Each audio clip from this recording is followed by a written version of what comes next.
Hello, David Bradley from the pet room here.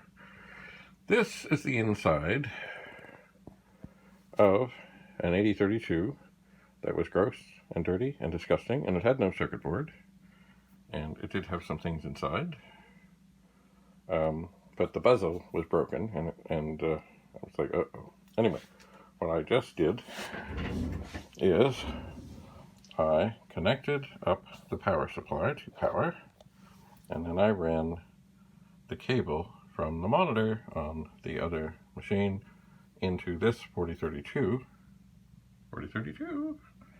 to see if the monitor would in fact work.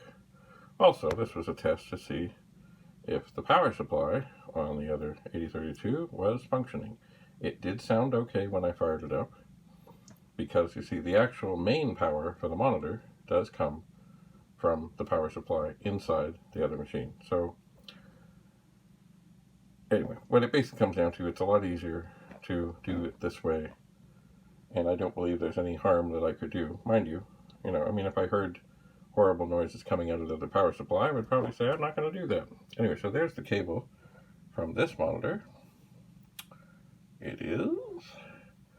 And there's the cable that goes over into the otherwise dead machine. There's the power supply, which seems to be okay. Anyway, the end result is, of course, when I turned it all on, there is what I see on the monitor of the cranky, bashed up, broken, cased machine. So that is another piece, another part, another thing that can be rescued. Because I'm sure, as I go through these things, such as the 8032 and the 4032, there will be others that have monitor issues. Now, have I ever swapped a monitor on one of these? No, I have tested them before, but I have never swapped one off. And this, of course, with the broken case, this would not just be a matter of swapping the top, it would have to come out.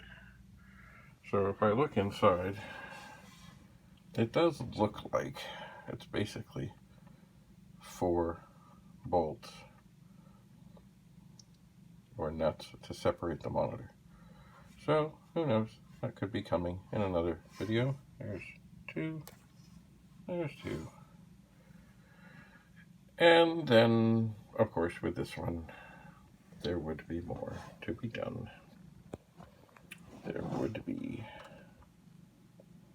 So, thanks for coming.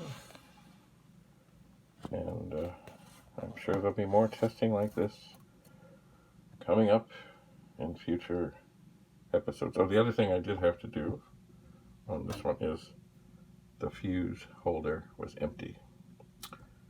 And I did have to find a fuse that was not just the fuse, but the actual holder that I could put a fuse in. And some of them screw in a whole bunch of times, like a screw, and some of them are kind of, you push them in and give them a twist. And this was a push twist. And it worked. So, parts are good. I will make notes so I remember, because of course with this many machines, I think it's 39, undoubtedly I will forget. And I don't want to have to do this over and over and over.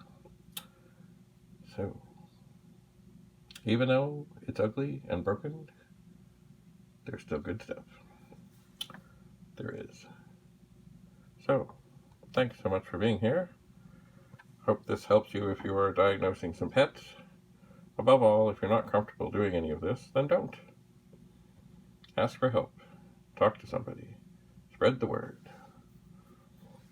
Until we meet again, thanks so much for coming. Bye for now.